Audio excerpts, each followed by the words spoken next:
بسم اللہ الرحمن الرحیم۔ سامعین کرام، آپ سن رہے ہیں اردو داستان سزائے معصومیت، جس کے مصنف ہیں ملک صفدر حیات خان، اور یہ اس سلسلے کی قسط نمبر 2 ہے۔ مجھے امید ہے آپ کو میری یہ کاوش پسند آ رہی ہوگی۔ آپ نے اگر ابھی تک میرا چینل کہانی گھر سبسکرائب نہیں کیا تو ابھی میرے چینل کو سبسکرائب کر کے بیل نوٹیفیکیشن آن کر لیجئے، تاکہ آنے والی ہر نئی کہانی کی اطلاع بر وقت آپ تک پہنچ سکے۔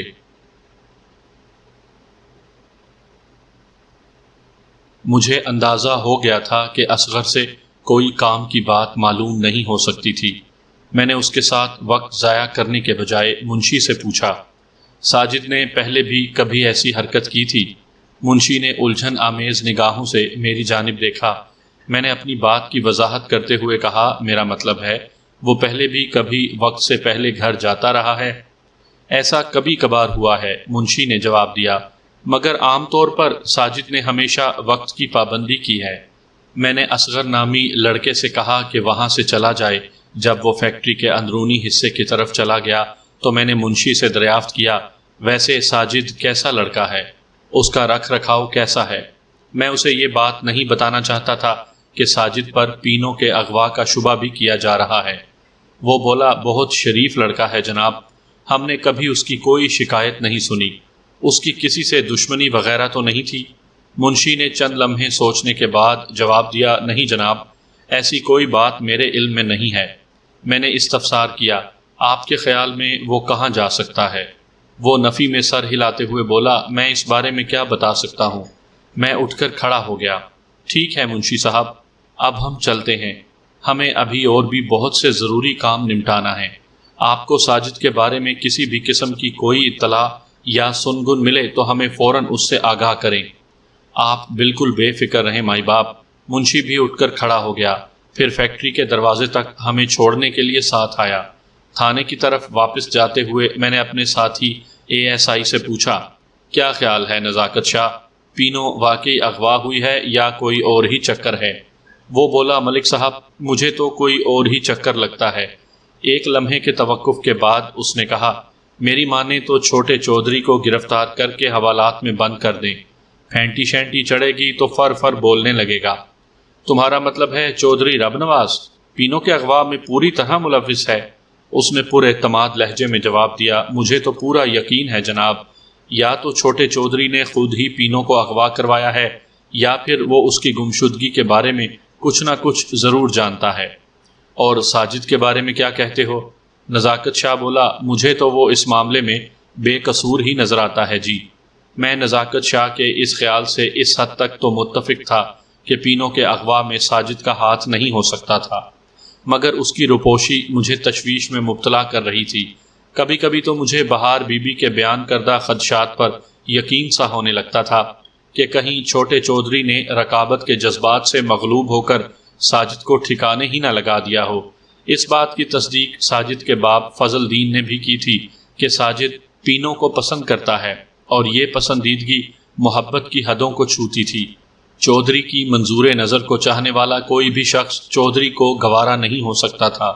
دونوں گمشدگان افراد میں سے کسی ایک کا بھی سراغ مل جاتا تو تفتیش کی گاڑی آگے بڑھ سکتی تھی۔ نزاکت شاہ کی آواز نے مجھے خیالات سے چونکا دیا۔ وہ پوچھ رہا تھا، ملک صاحب اب کیا ارادہ ہے؟ آپ کا حکم ہو تو چھوٹے چودھری کو اٹھا لائیں۔ اس کام میں جلد بازی اچھی ثابت نہیں ہوگی نزاکت شاہ، میں نے گھمبیر لہجے میں جواب دیا۔ ہماری ذرا سی بے احتیاطی چودھری کو چوکنا کر دے گی۔ ہمارے مفروضے کے مطابق اگر پینوں کے اغوا میں چھوٹے چودھری کا ہاتھ ہے تو ہماری پیش قدمی سے وہ محتاط ہو جائے گا، پھر پینوں کی بازیابی کا عمل بہت کٹھن ہو جائے گا۔ ہمیں بہت سوچ سمجھ کر چودھری رب نواز پر ہاتھ ڈالنا ہوگا۔ بات تو آپ کی دل کو لگتی ہے، نزاکت شاہ نے مدبرانہ انداز میں کہا، مگر ہم ہاتھ پر ہاتھ دھرے بھی تو نہیں بیٹھ سکتے ملک صاحب، ہمیں سرے دست کچھ نہ کچھ تو کرنا ہی ہوگا۔ میں نے کہا، ہم کچھ نہ کچھ نہیں بلکہ بہت کچھ کریں گے، اور ابھی کریں گے۔ تم اس تھانے میں ابھی نئے آئے ہو، دیکھتے جاؤ آگے آگے کیا ہوتا ہے۔ میری تفتیش کا انداز بہت مختلف ہے، کچھ عرصہ ساتھ رہو گے تو بہت کچھ سیکھ جاؤ گے۔ معمولی سے معمولی بات بعض اوقات پورے کیس کا نقشہ بدل دیتی ہے۔ ہم تھانے پہنچے تو مغرب کی اذان ہو رہی تھی۔ دوپہر کے بعد سے بارش تو تھم چکی تھی، مگر ٹھنڈی ہواؤں نے ہر چیز کو برف کا بنا دیا تھا۔ تھانے میں داخل ہوتے ہی مجھے حوالدار فرمان علی نے مطلع کیا کہ فضل دین اپنے بیٹے ساجد کی تصویر دے گیا تھا۔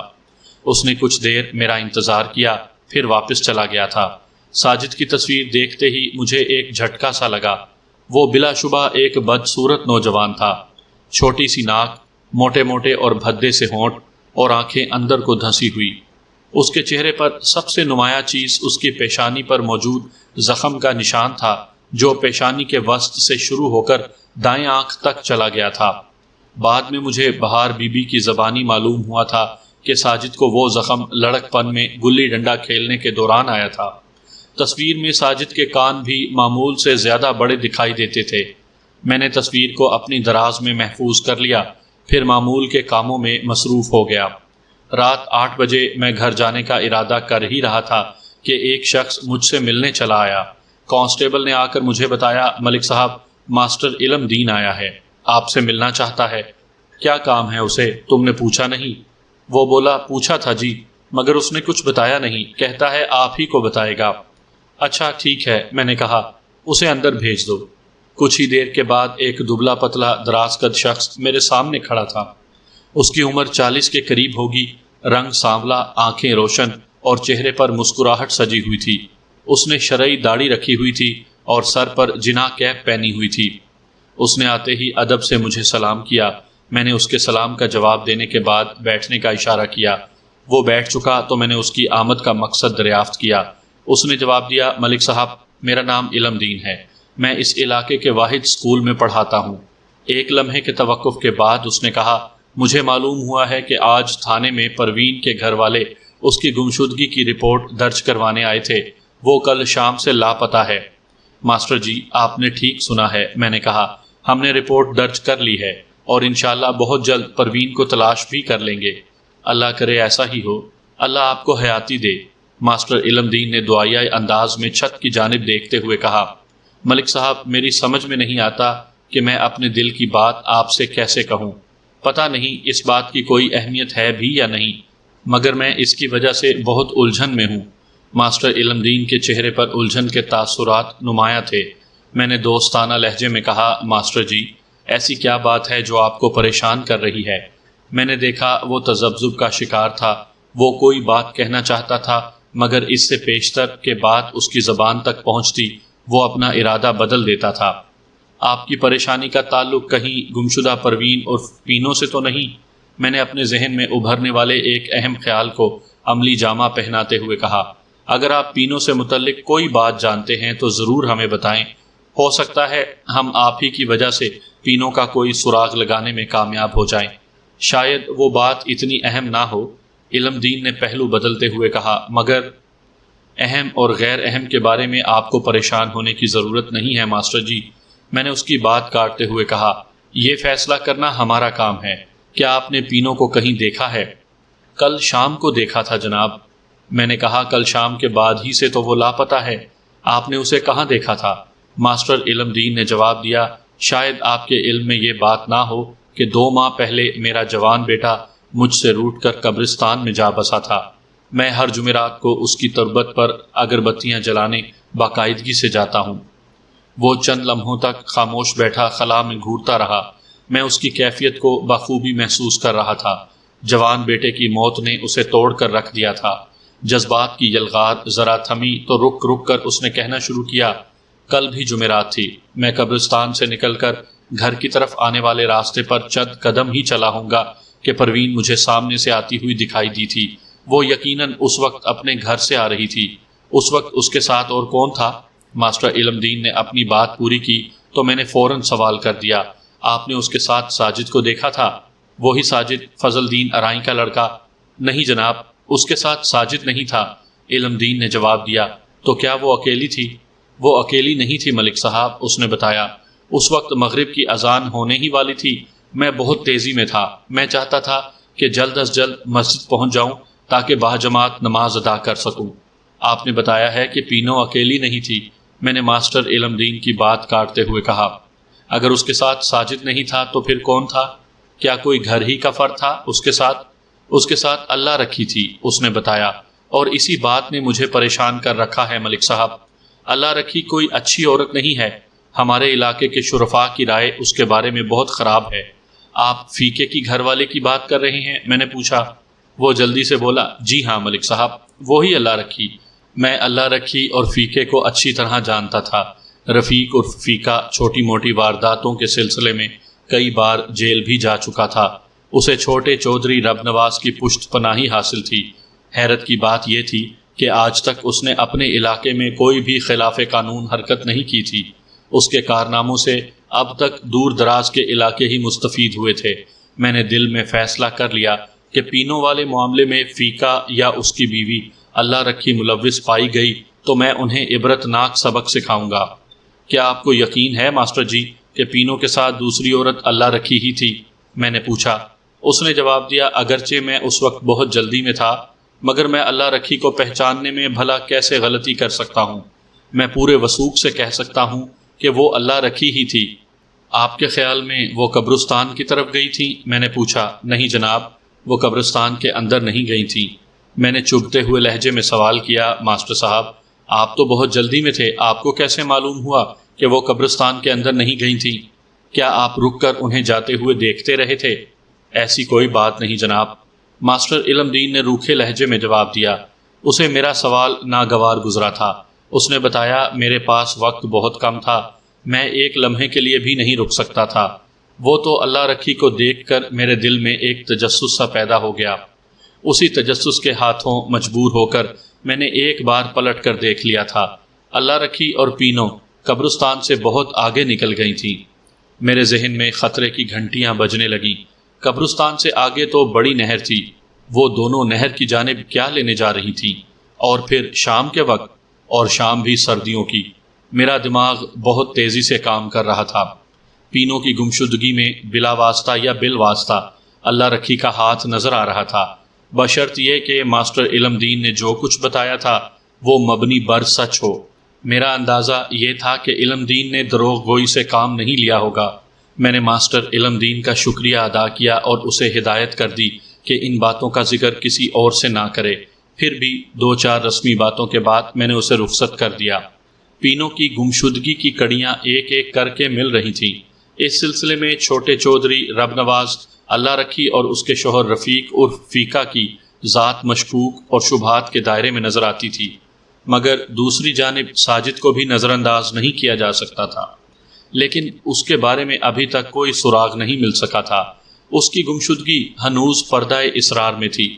میں نے فیصلہ کیا کہ کل ASI نزاکت شاہ کو ساجد کے بہنوئی خوشیہ کا ایڈریس دے کر لاہور بھیجوں گا، تاکہ معلوم ہو سکے کہ کہیں وہ وہاں تک تو نہیں پہنچ گیا۔ میں خود کل اللہ رکھی سے پوچھ گچھ کرنا چاہتا تھا، اور بڑے چودھری حق نواز سے بھی ملنا ضروری تھا۔ دوسرے روز میں تھانے پہنچا تو حوالات میں نذیر عرف جیرا کوچوان کو دیکھ کر حیران رہ گیا۔ اس کے ساتھ 22-23 سال کا ایک اور نوجوان بھی تھا جو سر جھکائے ایک کونے میں اکڑو بیٹھا تھا۔ میری آمد پر اس نے سر اٹھا کر میری جانب دیکھا تو میں ٹھٹک کر رہ گیا۔ میں نے پہلی ہی نظر میں اسے پہچان لیا، وہ ساجد تھا۔ وہ اس وقت بڑی خراب حالت میں تھا۔ اس کے چہرے پر مجھے تازہ بتازہ چوٹوں کے نشان نظر آ رہے تھے۔ ایسا دکھائی دیتا تھا جیسے خوب اچھی طرح کسی نے اس کی دھلائی کی ہو، اور بعض زخموں سے خون بھی رس رہا تھا۔ میرے استفسار پر حوالدار فرمان علی نے بتایا کہ ابھی آدھا گھنٹہ پہلے ساجد اور جیرے کو لاری اڈے والے تانگا سٹینڈ سے گرفتار کیا گیا تھا۔ وہ بری طرح ایک دوسرے پر جھپٹ رہے تھے، تاہم نذیر عرف جیرا کا پلڑا بھاری تھا۔ وہ بڑی بے دردی سے ساجد کو زد و کوب کر رہا تھا۔ ساجد کا انداز دفاعی تھا۔ اس کی سمجھ میں نہیں آ رہا تھا کہ وہ اچانک کس مصیبت میں گرفتار ہو گیا تھا۔ ایک کانسٹیبل نے انہیں گتھم گتھا دیکھا تو پکڑ کر تھانے لے آیا اور حوالات میں بند کر دیا۔ انہیں جیرے کے تانگے ہی میں تھانے لایا گیا تھا۔ میں نے تھانے کی دیوار کے ساتھ ایک تانگا کھڑا ہوا دیکھا تھا، وہ یقیناً جیرے ہی کا تانگا تھا۔ فرمان علی نے مجھے بتایا کہ ملک صاحب، ہم نے ملزم ساجد کو گرفتار کر لیا ہے، اب آپ ہی کا انتظار کر رہے تھے۔ میں نے حوالدار سے پوچھا، سرفراز احمد کدھر ہے؟ سرفراز احمد ہیڈ محرر کا نام تھا، وہ مجھے کہیں نظر نہیں آ رہا تھا۔ وہ تو ابھی نہیں آیا ملک صاحب، حوالدار نے جواب دیا۔ اچھا ٹھیک ہے، میں نے کہا، تم ساجد کو لے کر میرے کمرے میں آ جاؤ۔ Okay sir. اور ہاں، جیرے کو ابھی نہیں نکالنا، ابھی اس کا بیان بھی ہوگا۔ میں اپنے کمرے میں آ کر بیٹھا ہی تھا کہ حوالدار ساجد کو لے کر آیا۔ اس کے ہاتھوں میں ہتھ کڑی لگی ہوئی تھی۔ اس کی چال میں واضح طور پر میں نے نکاہت محسوس کی تھی۔ وہ میری میز کے سامنے آ کر کھڑا ہو گیا، پھر میز کے سامنے رکھی ایک کرسی پر اس نے دونوں ہاتھ ٹکا دیے۔ اوئے، سیدھا کھڑا ہو جا، حوالدار نے پیچھے سے اس کی گردن پر ایک جھاپڑ رسید کرتے ہوئے کہا۔ یہ تھانہ ہے بچو، تیرے ماما جی کا واڑا نہیں ہے۔ اس کے ہونٹوں سے ایک دبی دبی کرا برآمد ہوئی، پھر وہ کرسی کو چھوڑ کر سیدھا کھڑا ہو گیا۔ اوئے، کدھر تھا؟ پرسوں شام سے، میں نے خالص تھانے دارانہ لہجے میں پوچھا۔ تیری بیبے نے یہاں آفت مچا رکھی ہے تھانے میں۔ وہ رو دینے والے لہجے میں گویا ہوا، میں ایک مصیبت میں پھنس گیا تھا جناب۔ مصیبت کے گھوڑے ہمیں چراتا ہے، میں نے ڈانٹ کر کہا۔ اپنی پینوں کو کہاں چھوڑ آئے ہو؟ پینوں کے ذکر پر اس نے تعجب خیز نگاہوں سے میری جانب دیکھا، پھر بولا، پینوں کو کیا ہوا ہے؟ حوالدار نے اس کی کمر پر ایک دھموکا رسید کرتے ہوئے سخت لہجے میں کہا۔ اوئے، الٹا ہم سے سوال کرتا ہے؟ تم نے پینوں کو اغوا کیا ہے، ہم نے پینوں کو تمہارے اندر سے برآمد کروانا ہے۔ فرمان علی کا مکہ کھانے کے بعد وہ آگے کی طرف گرا تھا۔ اس کا سر میری میز سے ٹکرایا اور وہ پھوٹ پھوٹ کر رونے لگا۔ کیا زنانیوں کی طرح روں روں کر رہے ہو؟ میں نے اپنے رولر سے اس کے سر کو بجایا۔ اٹھ کر سیدھے کھڑے ہو جاؤ اور سچ سچ بتاؤ، پینوں کہاں ہے؟ میں پینوں کے بارے میں کچھ نہیں جانتا جناب، وہ گھگیانے لگا۔ میں تو خود بڑی مشکل سے جان چھڑا کر یہاں پہنچا ہوں۔ یہ ایسے نہیں مانے گا ملک صاحب، فرمان علی نے کہا۔ آپ اسے میرے حوالے کر دیں، میں اس کے سارے کس بل نکال دوں گا۔ رب کی قسم، میں سچ کہتا ہوں تھانے دار صاحب، وہ روتے ہوئے بولا۔ مجھے پینوں کے بارے میں کچھ معلوم نہیں۔ جمعرات کو میں نے اسے دیکھا تھا، اس کے بعد میں فیکٹری چلا گیا تھا، اور جمعرات کی فیکٹری گئے تم ابھی واپس لوٹ کر آئے ہو، میں نے طنزیہ لہجے میں کہا۔ بڑی لمبی لمبی شفٹوں میں کام کر رہے ہو تم آج کل۔ نہیں جناب، فیکٹری سے تو اس دن میں نے دوپہر ہی کو چھٹی کر لی تھی، پھر پینوں کو لے کر غائب ہو گئے تھے۔ نہیں تھانے دار صاحب، میں تو ایسا سوچ بھی نہیں سکتا۔ میں نے پوچھا، پھر تم اب تک کہاں تھے؟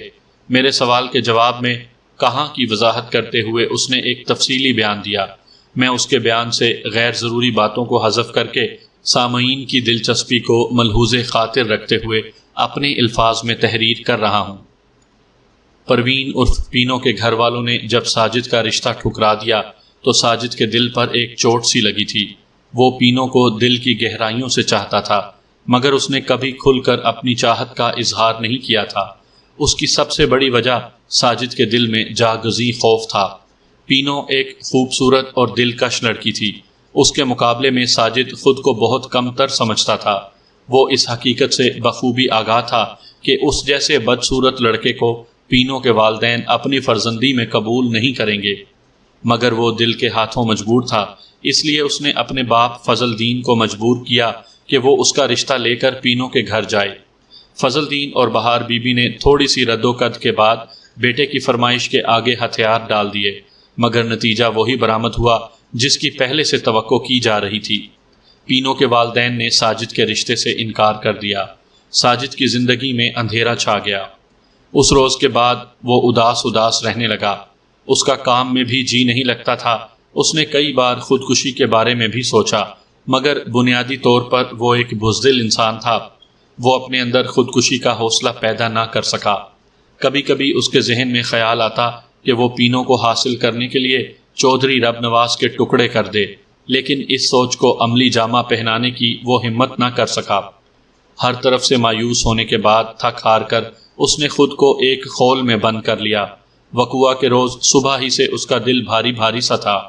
ہزار کوشش کے باوجود بھی جب اس کا جی کام میں نہیں لگا تو وہ دوپہر کے وقت اس نے چھٹی لے لی۔ اس نے سوچا لاہور میں بہن فردوس سے مل آئے۔ وہ گھر بتائے بغیر کہیں نہیں جاتا تھا، مگر اس روز اس نے یہ بھی ضروری نہیں سمجھا اور لاہور جانے کے لیے سیدھا اسٹیشن پہنچ گیا۔ اس کا خیال تھا کہ چاہے کتنی بھی دیر ہو جائے وہ آج رات ہی واپس آئے گا۔ وہ شام تک اپنی بہن بہنوئی کے ساتھ رہا۔ اب خاصی حد تک اس کے دل کا غبار کچھ کم ہو گیا تھا۔ مغرب کی اذان کے بعد اس نے ان سے رخصت کی اجازت لی اور واپسی کے لیے اسٹیشن کی طرف چل پڑا۔ اس کی بہن فردوس کا گھر نولکھا بازار میں تھا۔ وہاں سے اسٹیشن زیادہ دور نہیں تھا، چند منٹ بعد باسہولت اسٹیشن پہنچ سکتا تھا۔ وہ اسٹیشن کے قریب پہنچا تو اس نے نزدیک سے ایک تانگا گزرتے ہوئے دیکھا۔ تانگے پر کسی فلم کے بڑے بڑے بورڈ آویزاں تھے۔ تانگے کی اگلی سیٹ پر کوچوان کے ساتھ ایک شخص بیٹھا ہوا تھا جو بڑے تسلسل کے ساتھ ڈھول پیٹ رہا تھا۔ فلم کے بورڈ کو دیکھ کر اس کے دل میں خواہش جاگی کہ چلو اس فلم کا شو دیکھتے ہیں۔ اس نے بورڈ پر سینما کا نام پڑھ لیا تھا۔ اس نے سگریٹ کے ایک کھوکے والے سے مطلوبہ سینما کا پتہ پوچھا تو معلوم ہوا کہ وہ سینما چند قدموں کی دوری پر تھا۔ یہ اس کے لیے اور بھی اچھی بات تھی، وہ شو دیکھنے کے بعد بآسانی اسٹیشن پہنچ سکتا تھا۔ وہ شو دیکھ کر فارغ ہوا، اسٹیشن پہنچا اور ٹکٹ کے لیے جیب میں ہاتھ ڈالا تو اسے ایک جھٹکا لگا۔ اس کی جیب خالی تھی۔ کسی جیب کترے نے بڑی خوبصورتی سے اپنے فن کا مظاہرہ کیا تھا۔ وہ ایک دم پریشان سا ہو گیا۔ فلم دیکھنے کے بعد اس کے پاس بس اتنی ہی رقم بچی تھی کہ وہ گاڑی کا ٹکٹ خرید کر گھر پہنچ سکتا تھا۔ کچھ دیر تک تو اس کی سمجھ میں نہیں آیا کہ کیا کرے۔ ایک خیال اس کے ذہن میں یہ بھی آیا کہ واپس بہن کے گھر چلا جائے اور اس سے کچھ پیسے لے لے، مگر اس میں ایک قباحت تھی۔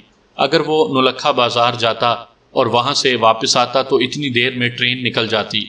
ٹرین کی روانگی میں 5-6 منٹ ہی باقی رہ گئے تھے اور اس کے گھر کی طرف جانے والی وہ آخری گاڑی تھی۔ اگر یہ گاڑی نکل جاتی تو اسے بامجبوراً لاہور میں ہی رکنا پڑتا۔ اسی صورت میں اس کے والدین کو جس پریشانی کا سامنا کرنا پڑتا وہ اس کے لیے قطعاً تیار نہیں تھا۔ اس زمانے میں ٹیلی فون اتنا عام نہیں ہوا تھا کہ کسی نہ کسی طرح وہ گھر والوں کو اطلاع کر سکتا۔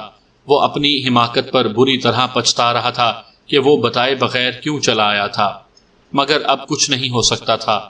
تیر کمان سے نکل چکا تھا۔ آخرکار وہ ایک فیصلے پر پہنچ گیا۔ اس نے سوچ لیا کہ بلا ٹکٹ گاڑی میں سوار ہو جائے گا۔ اگر راستے میں ٹی ٹی نے پریشان کیا تو وہ اس کی منت سماجت کر لے گا۔ وہ گاڑی میں سوار ہو گیا۔ گاڑی نے اسٹیشن چھوڑا ہی تھا کہ اسے ایک ٹی ٹی کی جھلک دکھائی دی۔ وہ دل ہی دل میں ٹی ٹی کو کوسنے لگا۔ جل تو جلال تو آئی بلا کو ٹال تو۔ ٹی ٹی نے بوگی میں داخل ہوتے ہی مسافروں کے ٹکٹ چیک کرنا شروع کر دیے تھے۔ وہ گھبرا گیا۔ اگر وہ فوری طور پر ٹی ٹی کے ہتھے چڑھ جاتا تو اس کے لیے بڑی مصیبت ہو جاتی۔ عین ممکن تھا کہ اس کی منت سماجت کا ٹی ٹی کے دل پر کوئی اثر نہ ہوتا۔ گاڑی نے ابھی زیادہ فاصلہ طے نہیں کیا تھا۔ اس بات کا قوی امکان تھا کہ ٹی ٹی اسے وہیں اتار دیتا۔ یہ صورتحال اس کے لیے قابل قبول نہیں تھی۔ وہ بہر طور آج ہی اپنے گھر پہنچنا چاہتا تھا۔ اس مسئلے کا فوری حل جو اس کی سمجھ میں آیا وہ یہ تھا کہ باتھ روم میں گھس جائے۔ اس نے اس خیال پر عمل کرنے کا فیصلہ کر لیا اور باتھ روم کی طرف بڑھا ہی تھا کہ سامنے سے ریلوے پولیس کا ایک سپاہی آتا دکھائی دیا۔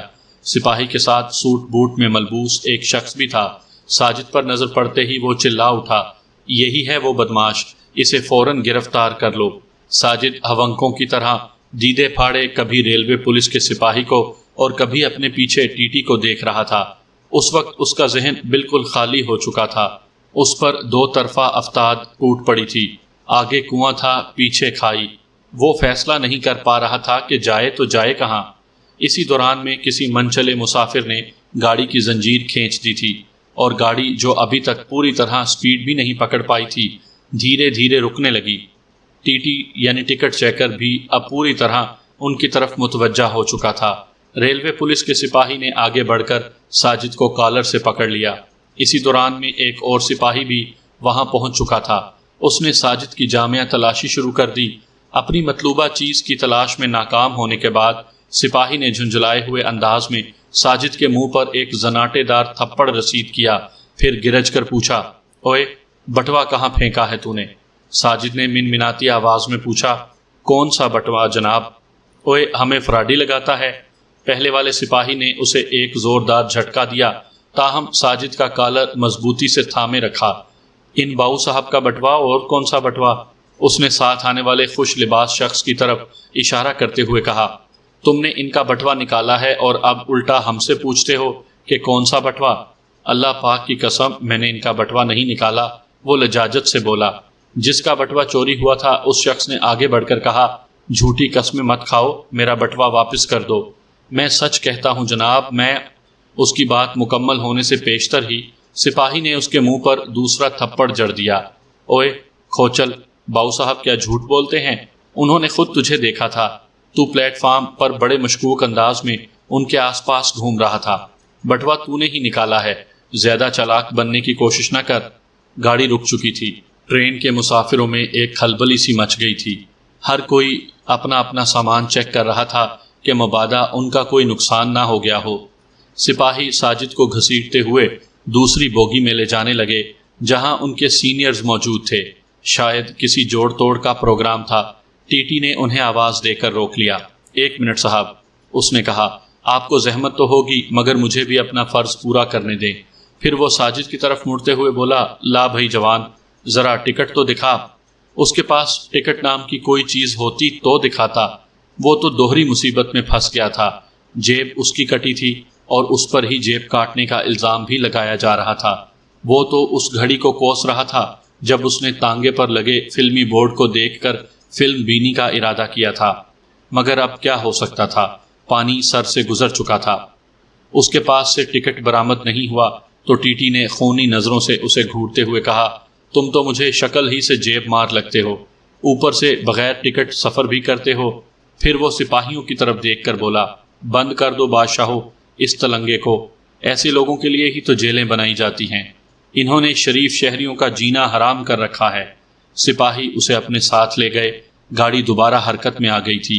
کافی دیر تک ساجد اور پولیس والوں کے درمیان میٹنگ جاری رہی مگر نتیجہ خیز ثابت نہ ہو سکی۔ اس کے پاس نذرانے کے طور پر پیش کرنے کے لیے کچھ بھی نہیں تھا۔ پھر اس کے پاس سے مسروقہ بٹوا بھی برآمد نہیں ہوا تھا۔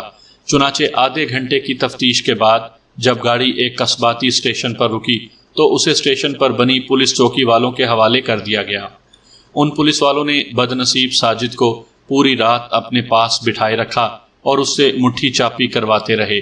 بعد ازاں جمعے کے روز اسے قصبے کے پولیس اسٹیشن پہنچا دیا گیا۔ مقامی پولیس والوں نے نئے سرے سے تفتیش کا آغاز کیا۔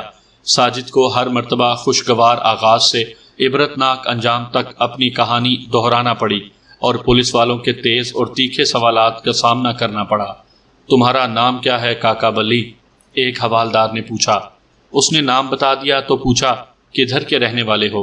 ساجد نے اس سوال کا بھی تسلی بخش جواب دے دیا تو پوچھا گیا، لاہور کیا لینے گئے تھے؟ اس نے بتایا کہ وہ اپنے بہنوئی اور بہن سے ملنے گیا تھا۔ حوالدار نے استفسار کیا، جیب کہاں کٹ گئی؟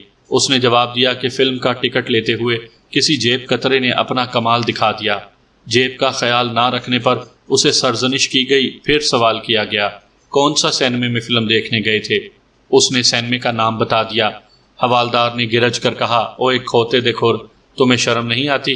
ایسے سینماؤں میں جاتے ہو، وہاں تو بڑی واہیات قسم کی فلمیں دکھائی جاتی ہیں۔ حوالدار کے پاس کھڑے ہوئے ایک سپاہی نے اضافہ کیا، اوے چھچھندر کی اولاد، اتنی دور ٹوٹے دیکھنے جاتے ہو؟ سرکار، مجھے پتہ نہیں تھا کہ وہ سینما ایسی گندی گندی فلمیں دکھاتا ہے۔ ساجد نے گلوگیر لہجے میں کہا، میں تو مغالطے میں مارا گیا جی۔ قصہ مختصر، ساجد جمعے کا پورا دن اور آنے والی رات بھی ان مقامی پولیس والوں کی میزبانی سے لطف اندوز ہوتا رہا اور آخرکار ہفتے کی صبح انہوں نے اسے جانے کی اجازت مرحمت فرمائی۔ اتفاقاً ایک ٹریکٹر ٹرالی والا اس کے علاقے کی طرف آ رہا تھا۔ اس نے ٹریکٹر ٹرالی والے سے لفٹ لے لی۔